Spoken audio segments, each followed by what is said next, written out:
অনেক রাত হয়ে গেল তো দীপা। কি মা? কয়টা বাজে দেখতো? 10টা বাজে।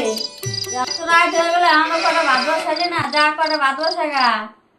মা আজকে তুমি দিদিকে বলো, আজকে আমি পারবো না, আমার পেটটাই খুব ব্যথা। কি সব সময় শুধু বাহানা। দাঁড়া রিয়ারে ডাকি আমি। রিয়া কি হলো? মনে হলো মা ডাকলো। আবার মনে হয় কোনো কাজ করবে। এক কাজ করি, আমি একটা বাহানা বার করি। মা কি হচ্ছে বলো? কত রাত হয়ে গেছে, কটা ভাত বসাগা। দীপারে বললাম, দীপা বাহানা দিয়ে চলে গেল। মা আমার মাথাটা আজকে প্রচন্ড ব্যথা করছে, বিশ্বাস করো আমি আজকে পারবো না। সবাই কি বাহানা করিস নাকি? হ্যাঁ, তাহলে তোকে আনছি কি করতে? আমারই দিন করে খাইতে হয় সবসময় বাহানা বাহানা।